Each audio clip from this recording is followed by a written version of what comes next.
Okay, fantastic. Good stuff. So I guess from our side of things, what we're going to be looking to do today is share some insights that we've had very recently around student engagement at scale. So that's not just, student engagement from the perspective of what we're going to be looking at for classes, etc. But that's also sort of far more broadly how to keep students happy, how to keep staff happy. So as Anna's got there, she's got the running of events. So sorry, Anna, can you just go back to what we'll cover there? Oh, sure. Yeah, great. So what we're going to cover so far is we're going to cover the state of student engagement. So what that means, what it's like now, and what everybody's currently doing. What remote student engagement challenges look like. Obviously, we've all been facing a huge amount of problems recently. It's been a really unprecedented time, something that no one really expected. And we're just going to be looking into how people have adapted and some of the challenges that we've been facing. And then we're going to look at how, based on the types of universities we work with, what are the tips and best practices that we've seen. We've got some really interesting scenarios and some fantastic members of staff throughout, not just universities, but also sixth form colleges. We've got high schools, private tutoring, all these sorts of things that we've seen, and everybody adapting slightly differently. So hopefully we'll be able to help out. We're going to talk a little bit about tooling, and then we're going to talk a little bit about case studies. So both these case studies of the College of William and Mary and Lakehead University both use 10 to 8. So we'll be talking about those case studies and how you may be able to use them in your own lives. So do you want to kick on, Anna? Yeah, sure. Cool. So let's look at student engagement and firstly, why is it important and why why would you be here to listen to us? We're in a really lucky scenario at 10 to 8 that we work with all sorts of educational establishments all around the world. Over 50,000 businesses use 10 to 8, and a part of that, a huge part of that is education, especially recently. So we've got a few on listed here that we use, but like I say, we don't really have enough room on the slide for all of them. But it's great to have a good covering. This is within different departments as well. This isn't just sort of a singular use case that we use within sort of academia. This is recruitment, student services, counselling, all those sorts of things where 10 to 8 comes in handy. So hopefully we've got some insight in there. Okay, cool. So what is student engagement?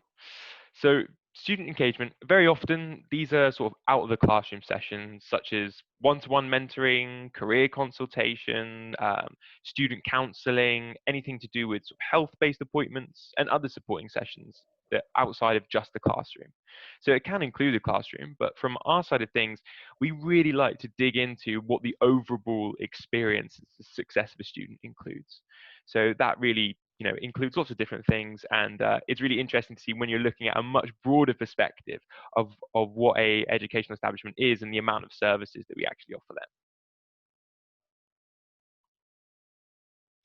So, so what does student engagement help with based on what we can see?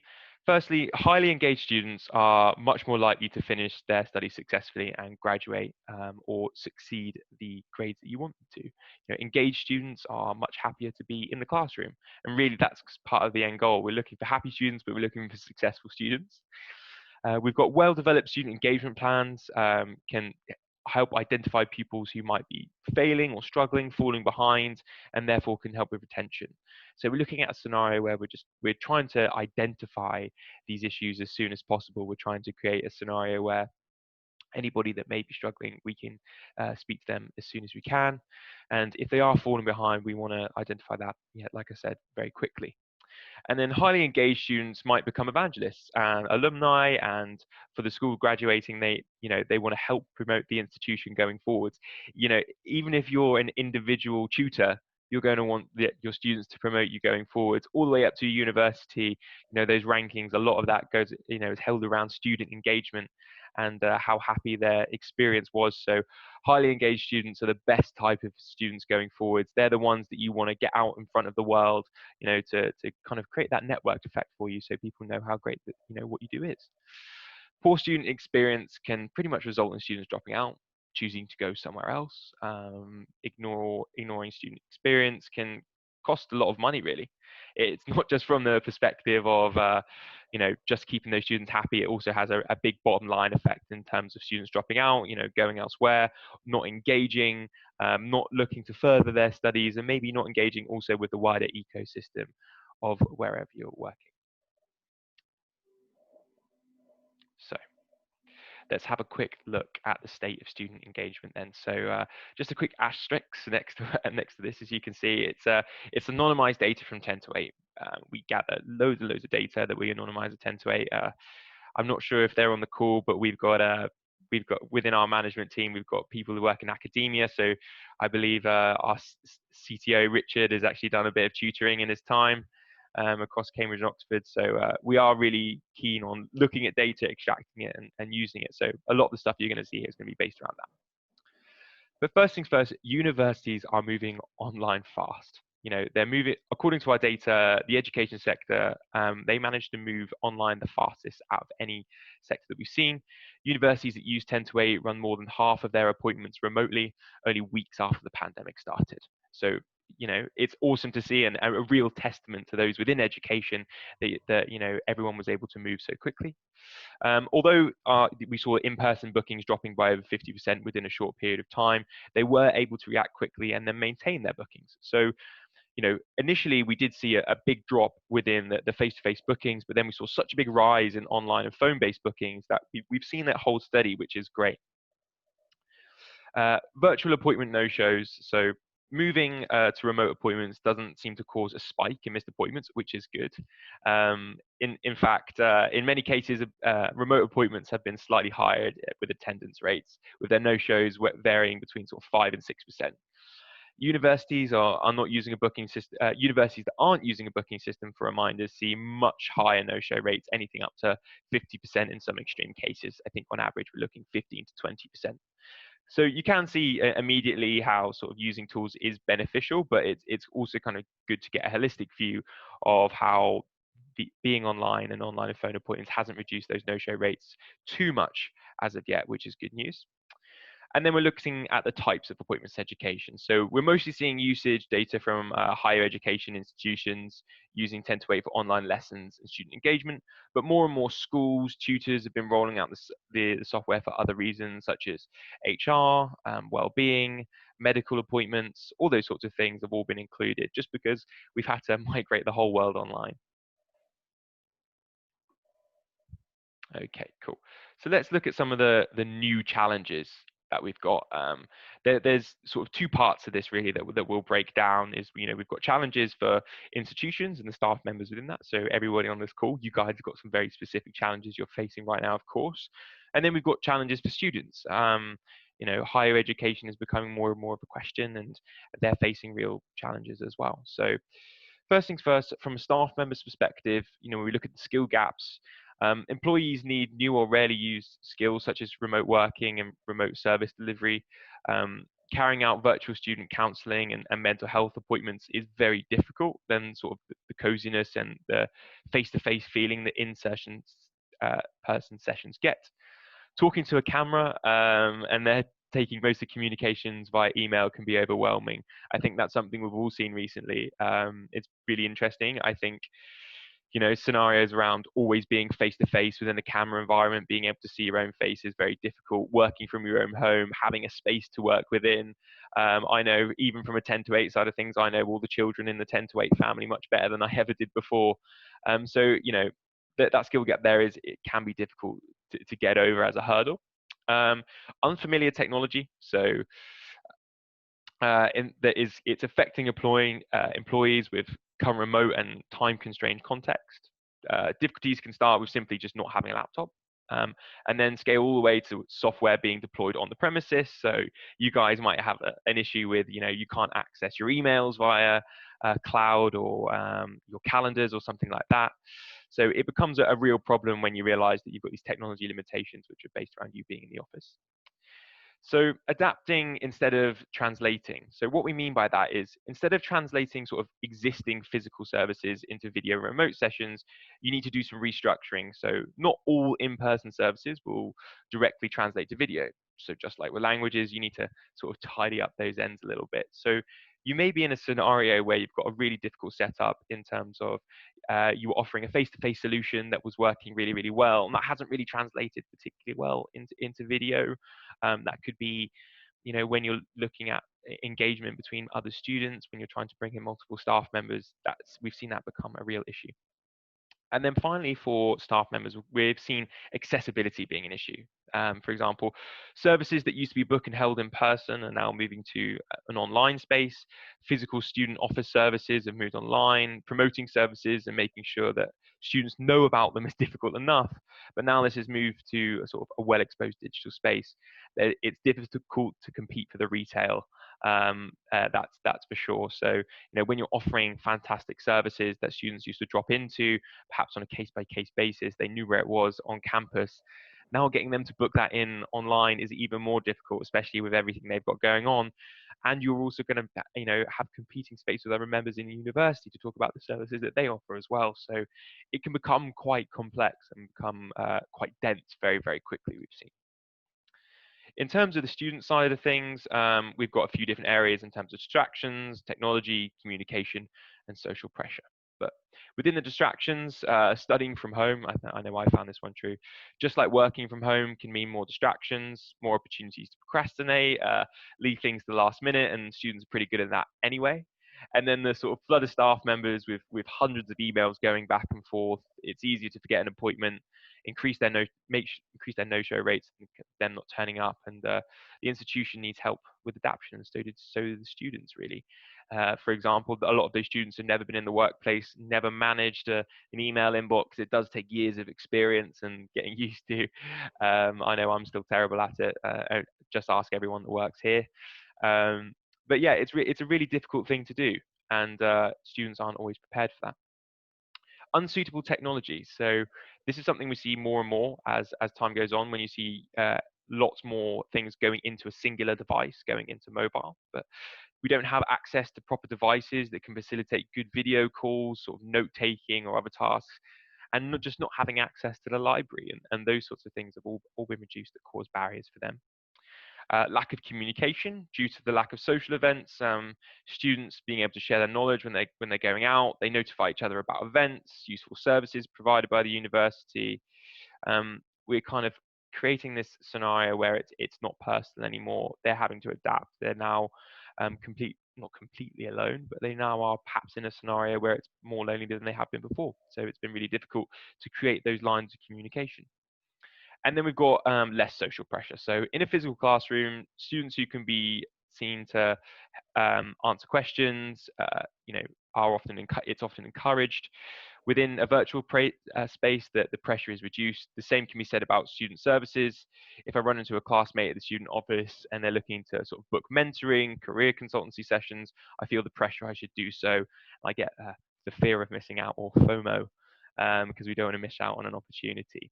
But those opportunities, there's not that missing out anymore. So perhaps there's sort of that network effect again, affecting students booking into other situations. And this is something that we're seeing more broadly around student services. And again, going back to that signposting and struggling to do that. So I actually think I'm going to be handing over to you now, right, Anna? Yeah. So I think now that we talked about the challenges that universities and students face, I was thinking that we could dive a bit deeper into them and try to tackle them, because that would be the end goal, not to just talk about challenges and say how hard it is to face with them, but also to tackle them. So let's start with skill gaps and unfamiliar technology issues. As Jake has mentioned, it can be as simple as not having a laptop at your fingertips, or the student not being familiar with the kind of software tools that you at the university use, or the other way around. It can happen that senior professors will be educated by students on how to use a tool, because it is just, now we need new skills, and now we use new technology. There's not really a silver bullet how you can kind of tackle all of these at once, and it's going to be very, very different for every institution. But there are a couple of things that you could do. Building knowledge bases and tutorials and articles that help out with sharing the knowledge can be really very useful. We do that internally when we implement a new software at Tentuate. We often record videos on how we use it, what are the issues that we face, or I know that for example there are loads of support articles that are written based on what our customers ask. And this is something that you could do too, and could be very useful and could save you much time, as you could type up little troubleshooting or step-by-step guides on how to I don't know, how to use a tool, or even what are the best practices when running a Zoom video call so you don't run into technical difficulties.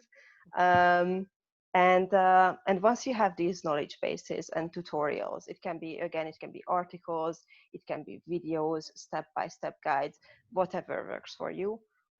Then you can put these kind of little knowledge-based articles on where people can find it. So it can be your intranet, your LMS, your SIS, wherever you store material, and just to make it easy for staff members and for students as well to kind of access these materials. And if you want to take it even one step further, then you can proactively distribute this content. What I mean by that is, let's say that a student, will have a video call with one of your, I don't know, welfare officers, and you would like to kind of make sure that they will know how to join the call, what is the agenda of the call, and what kind of things to know about the whole appointment. So what you could do is that before the appointment, you could send out an email with a step-by-step guide that you previously put together.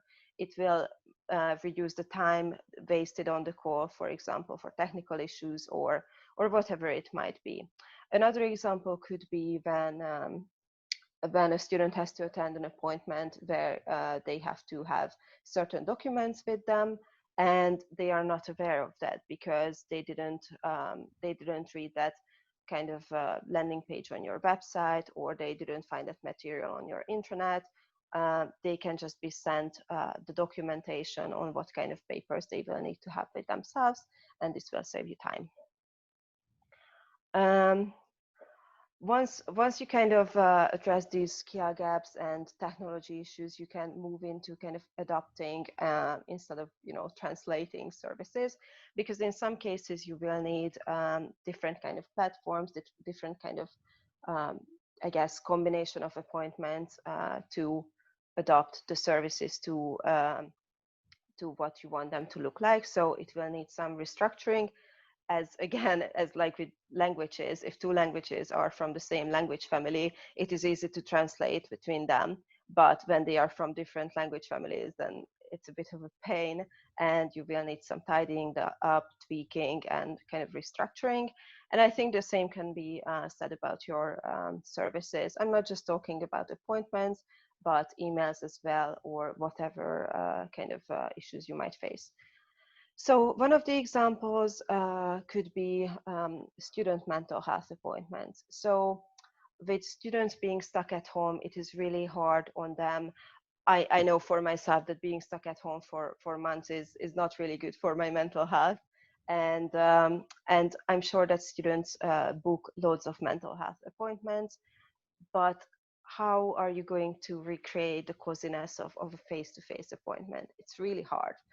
Um, and you might set up a video call, but since the students are stuck at home, they might have roommates, flatmates, and they don't really want to be overheard while talking about their feelings and difficulties. So you might do a video call to kind of get a general idea of how the student's doing, um, and what kind of things they would like to share during the video call. And you might introduce a journal type of written diary in which they can write up a couple of things that are bothering them, and they are not comfortable with sharing via video call. Another example, as we touched on earlier, can be the overwhelming amount of emails. So lots of communications are processed via email because it is just, I guess, it used to be comfortable. Nowadays, I guess it's not that comfortable anymore. I actually have a colleague who shared with me that, so he's doing an MBA at a university, and he mentioned that that the teachers and administrative staff just get so many emails that they can't get back to it, and it often means that students miss deadlines, which is not great student experience, and might be frustrating for the student. But of course, it's fully understandable from the professors or teachers side of thing, because obviously they receive a lot of emails. What should they do about it? But one thing that they could do is opening up some kind of virtual office hours. So instead of doing only emails, they could say that, okay, I have 2 hours a day, and students can book in, let's say, 10-minute slots with me. And in many cases, 10 minutes with a student is more effective than doing the email back and forth and trying to fix very complicated issues, or talking about more complicated things via email. Another common service that we see our users provide is services for disabled students. So people with so students who live with, let's say, hearing impairment might prefer video appointments over phone appointments. During a video appointment, you can enable subtitles, or you can use sign language.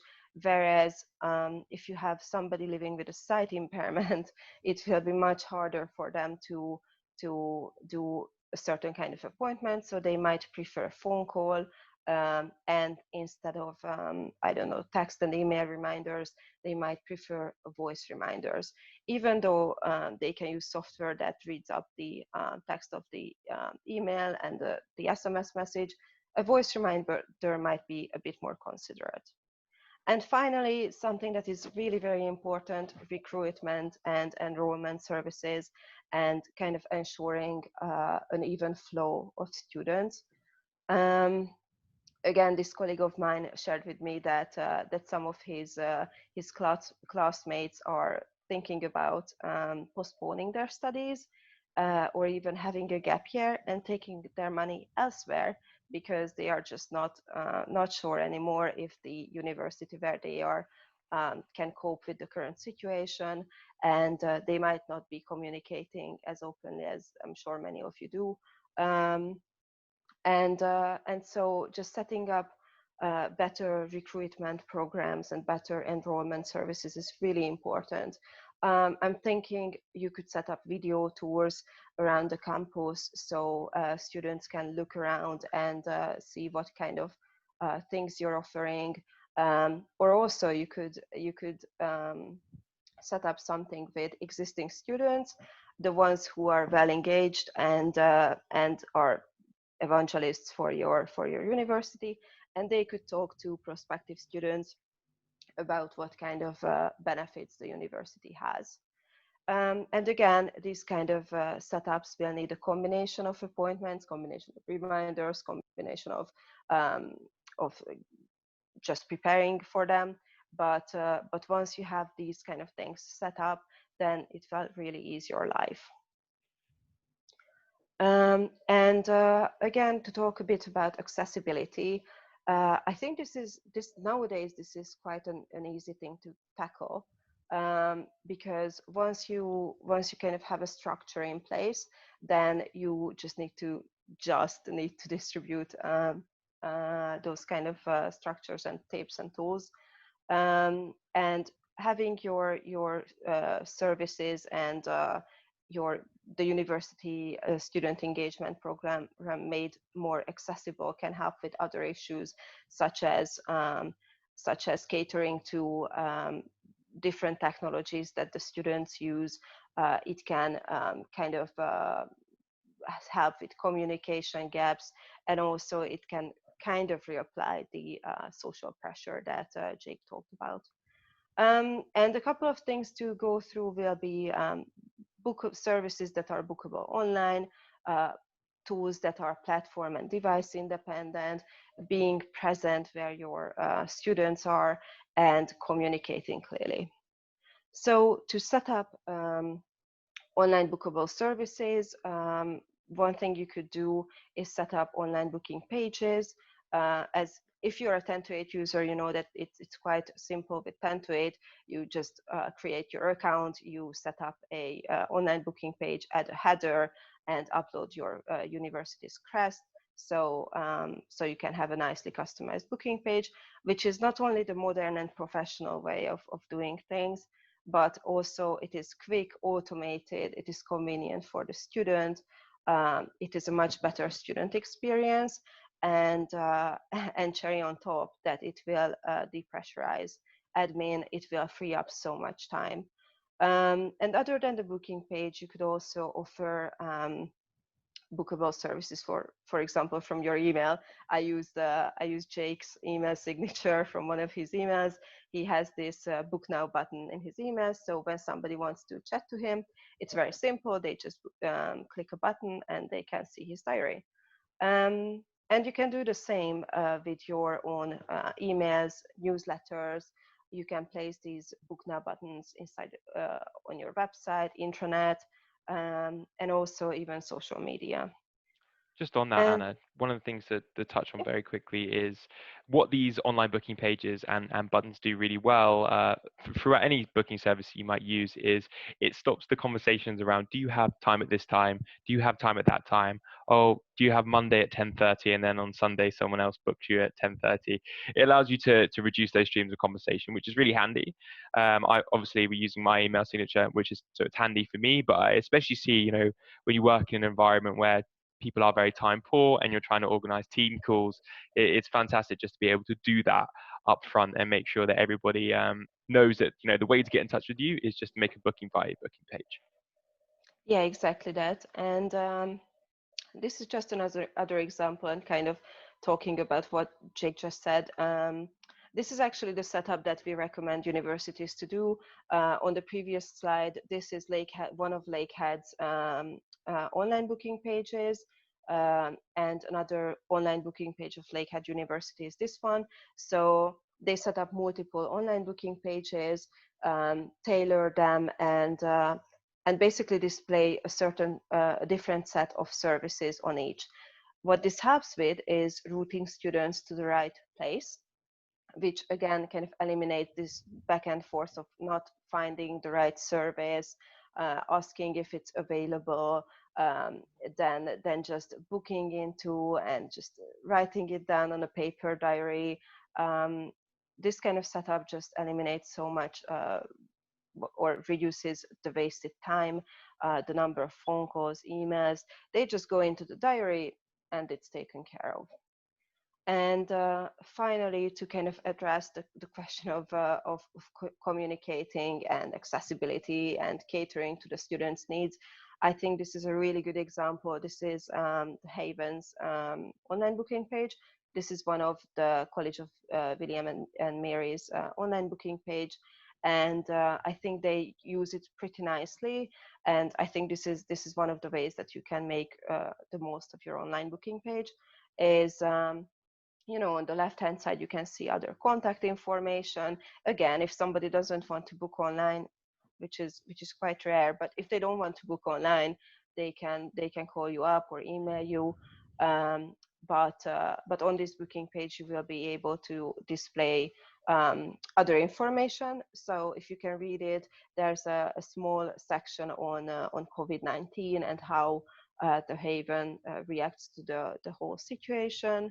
And there are services, remote services, obviously, because of the current situation, and there are more types of services. So as you can see, there are phone appointments, video appointments, and the student can choose whichever they please, simply because the student is kind of your customer, and you need to cater to their needs to a certain extent.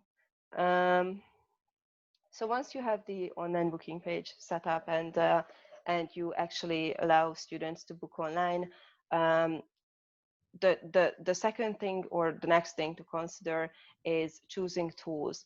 And again, I don't just want to talk about 10 to 8 because, you know, if you use 10 to 8, then you know why you use it. And again, I think it applies to all kinds of tools that you use. What we see very often is, because of the different platforms between students and teachers and admin staff, it's quite difficult to find the one that will work for everybody. So it's important then, when you research tools or when you choose a kind of system, it should be platform independent. What I mean by that is, it might be the case that your students are using, I don't know, iPhones or iPads, and they want to do the video calls via FaceTime, but but you actually have a laptop that is running on Windows, and so you can't do FaceTime. So you will need to have software tools that kind of fit everybody, and is easy to and are easy to use. Um, Another common thing that we see is that software is deployed um, on premises at universities. And so when you have to work remotely, then you can't really do that.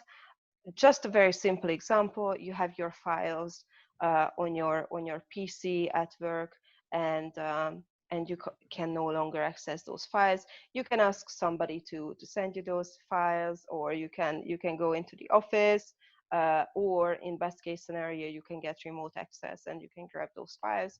But if you keep most of your things in the cloud, then that kind of makes life easier.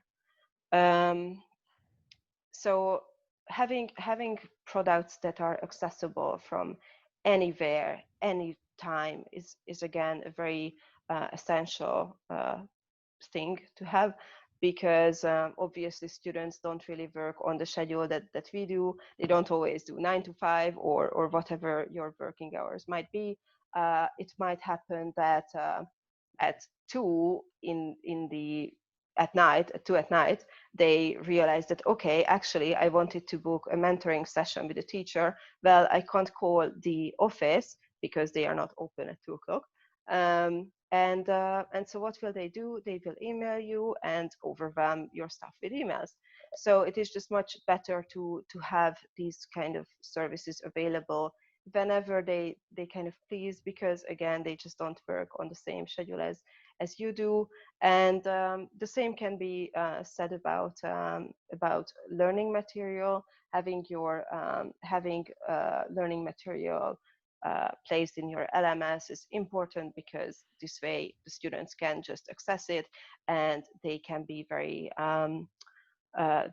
independent, and they don't need assistance and hand holding.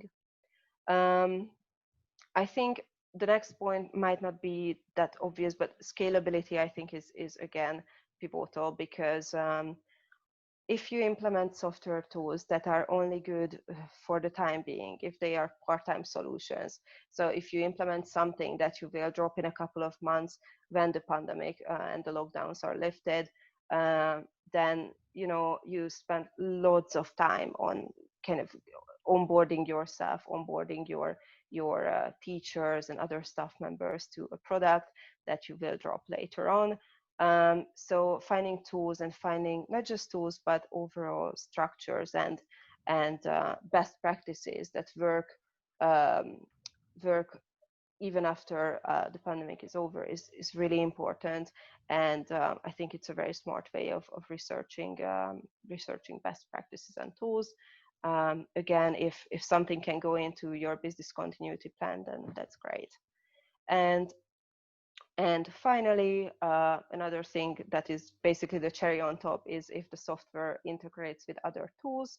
What I mean by that is having lots of tools implemented that just don't work together, or having certain um, one piece tips here and there that you just can't piece together, and it doesn't form a structure.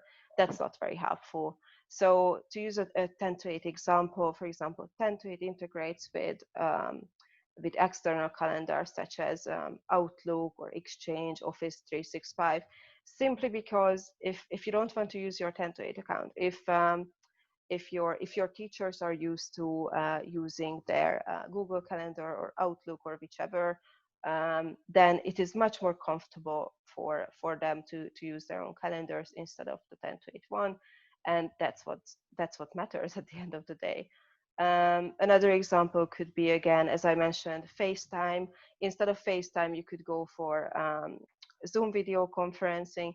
And if you use 10 to 8 and Zoom together, because we have a native integration with Zoom video conferencing, you can just jump on the calls from the confirmation messages or from your 10 to 8 calendar very simply.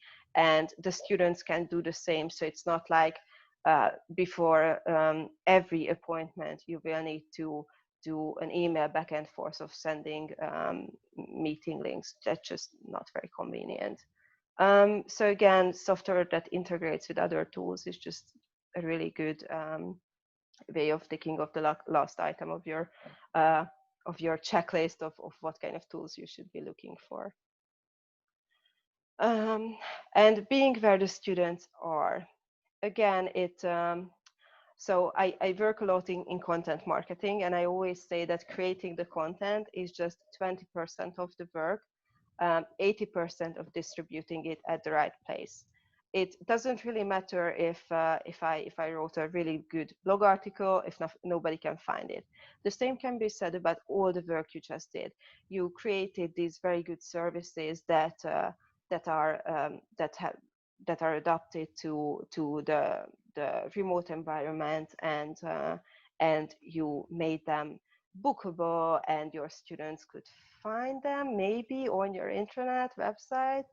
But to really take it to the next level, you need to promote yourself where your students are. I'm sure that most of you have a Facebook business page, and your university has really good communication on Facebook. This is an example from the College of William and Mary again. What they do is that they manage their own groups, Facebook groups and communities, or at least some of them. I remember when I went to university, we had this Facebook group where we shared notes and like tips of passing an exam, or the cool services that you could book at the university, or whatever events that were coming up, job fairs. And it was really important, even when we met pretty much every day.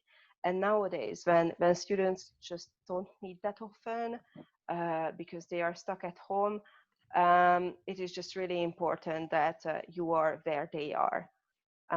Now all the information that they exchange between each other will be online, and you will need to be there too. So what I would recommend is having these communities, groups set up.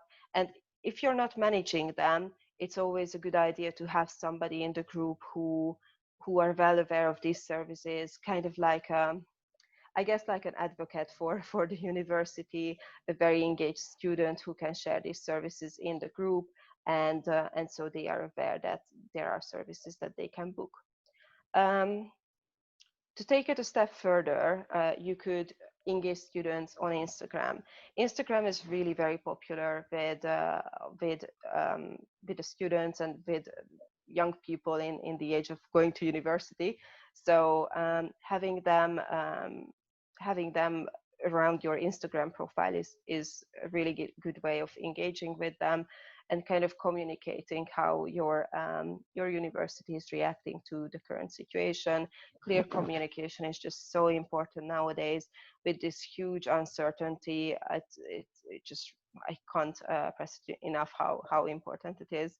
And I could imagine things like having little stories on what kind of activities your university provides, what kind of events are coming up, maybe stories on your lecturers, professors, and on your feed you could even kind of share little moments from the university and kind of engage with your students better. And if you absolutely want to master social media, then you might want to give a chance to TikTok. which is a very new platform. It is really fun. It is about little videos and little fun music videos that people can create, and it is very popular with people from 15 and above, but let's say that 18 and above maybe. Um, and if these platforms are not that familiar to you, then you can always reach out to your media students or marketing students, because they will be delighted to have some on-hands experience with these platforms and help you out with communication.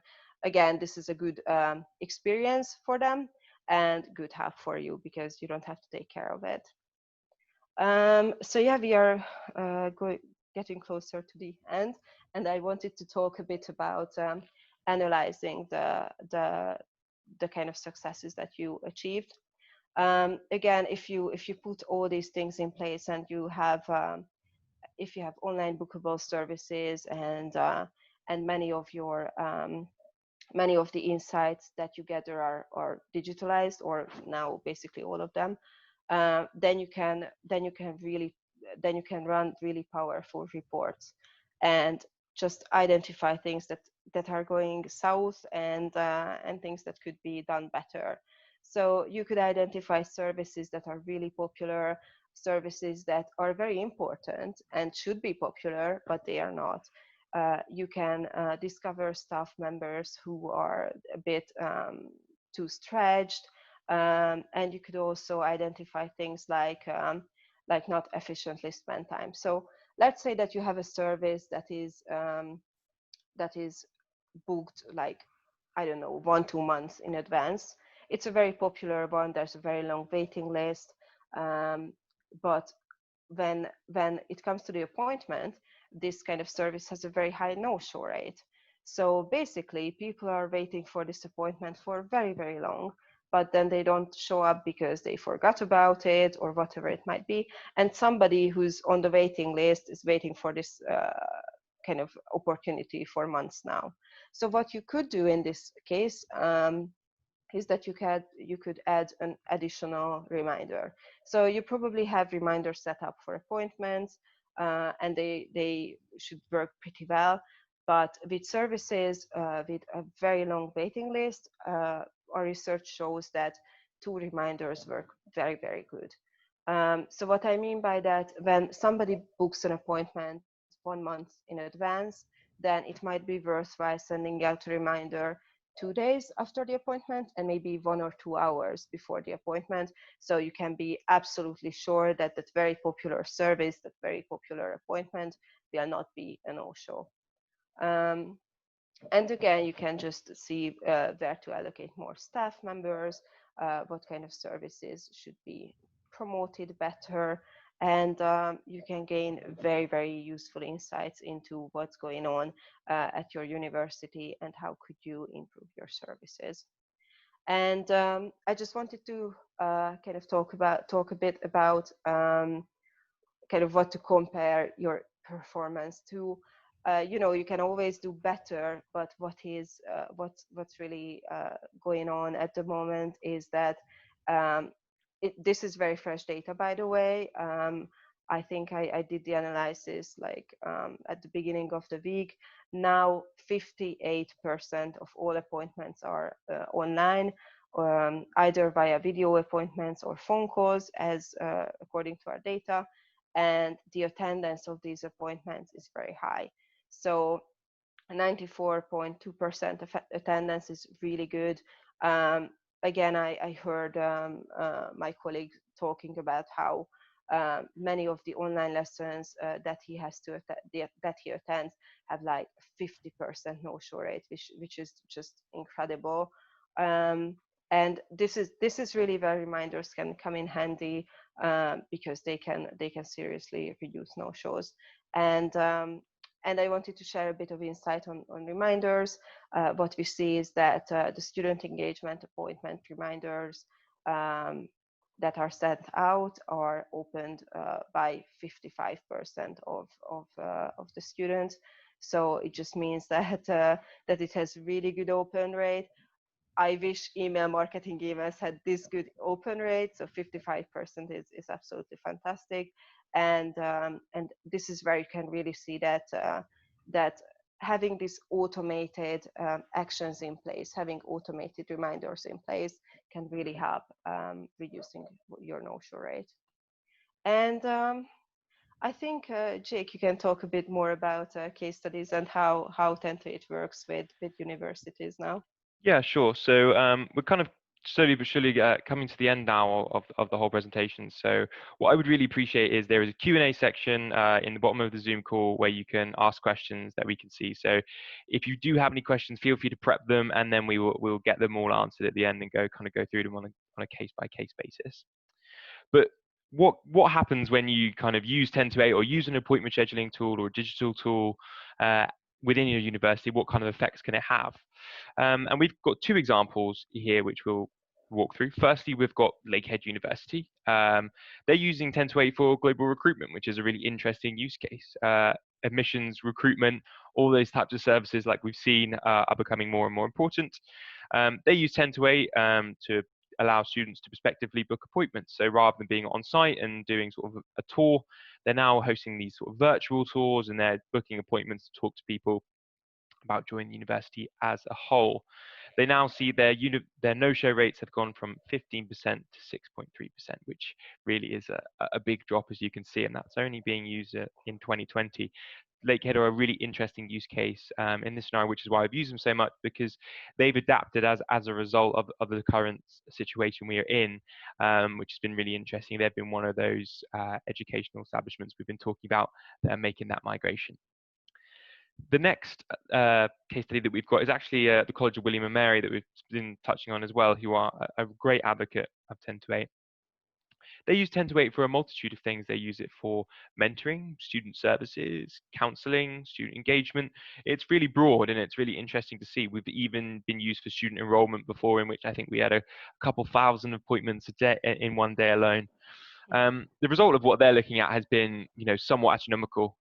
They started with a no-show rate of 20%. That's now gone down to 1.2%. They've now got more satisfied students. They now spend their time more proactively. They're doing lots of time boxing, and we've just been rolled out more and more and more, which has been great. I think it's been a very interesting scenario where we saw one person pick 10 to 8 up, and then it's just been gone from person to person to person, which has been, brilliant to see. To be honest with you, they've been a great business to work with. So really, we've got 10 to 8. We're trusted all over the world. Oh, we've got a spelling mistake there.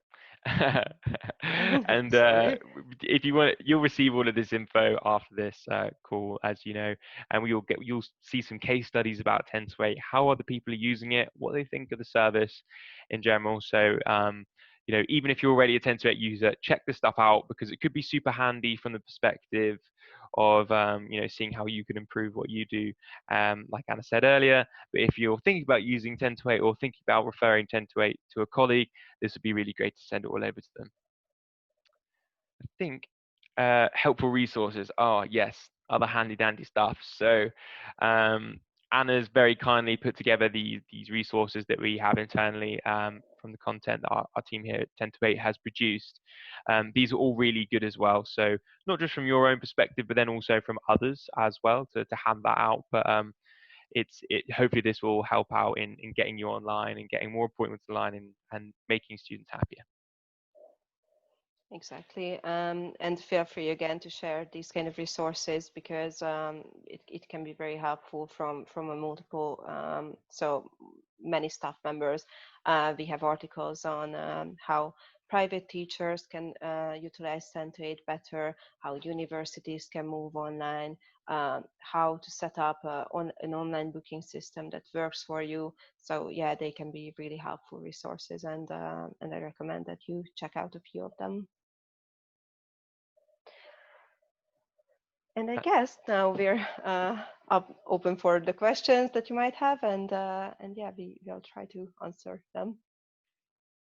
If you do have any questions that aren't directly now, we'll make sure to give you a contact email so you can get in touch with the team. So we'll get those answered anyway. But in regards to the question, Simon, I'm just going to read these out if that's okay, and then sort of answer them in full. So hopefully everyone gets a bit of context. So we have 15 teachers at our school who are bookable in 10 to 8. Our students may choose a particular teacher. Student can see the name of each teacher. It would be more engaging if a picture and short profile could be made for students to see before booking their appointments. Is there an option for this? Yes, there is actually, Simon. There's a really great option. So with 10 to 8, under the staff page, we've got this, we have the option to give a personalized booking page on a teacher by teacher basis. And within that, we can put an explainer, an intro and bio about that student, so, teacher, sorry. So they can put their own picture on there. It's a service that you've already created, so it doesn't take a lot of setup. It's actually created automatically at the point of booking, and you can also add that bio in there as well, so people can see, what teacher they're booking in with and information about that. So that's really interesting and a great question. If you are looking at having a team in 10 to 8, how do you create that personalized look and feel about things? And that's a really good way to do it. So Simon, if you want to know how to navigate towards that, we'll be happy to help you out. But just off the top of my head, if you head to your setup and your staff setup, any teacher can copy their own booking link directly from there. Yeah, and you can also like upload pictures and make it a bit more human. Um, yeah, it's a very useful kind of feature that we use too. Good stuff. So, is there any other questions that anybody wanted to ask at all? Like I said, feel free. But if you have any other questions afterwards, of course, we'll be answering those as well. And of course, after the webinar next week, we will be following up on if there are any new questions. We will be sending out the recording, so you can watch it again. You can even share it with others if you wish, and we'll be answering questions from that email too. But you can always get in touch with us at help@10to8.com. Or also you can visit our website at 10to8.com and get in touch via the widget. If you would like to talk to me or somebody else in marketing about marketing tips and best practices, then please choose the talk to marketing option. And if you'd like to talk about packages and pricing and how to kind of get the most of your 10 to 8 account and how to make it suitable for your university, then you can choose the talk to sales option. Awesome. I've just seen a quick question from Matt in here. So, do we do one-to-one walkthroughs? Yeah, of course we do. We'll get you a meeting booked in. I'm sure someone will follow up after this, Matt, so we can help you out and make sure that someone walks you through a one-to-one tour via Zoom. We run all of our appointments via Zoom personally. We've also got other integrations on the horizon, such as Microsoft Teams and those sorts of things as well, that we might be able to walk you through as well. No problem. Well, if nobody has any other questions, I think we should probably jump off here. Like I said, everyone will receive the recording of this call, and we'll also give you the documentation as well. Hopefully this is something we can do a little bit more often. I say looking at Anna because she's the one that put in all the hard work to make this. I just turn up on the day. But I really appreciate everybody turning up today. Thanks so much. I hope it's been useful. And again, thanks to Anna for producing all the content here. So I think probably what we'll do is we'll leave it here and we'll all be in touch soon. So thanks so much. Thank you guys.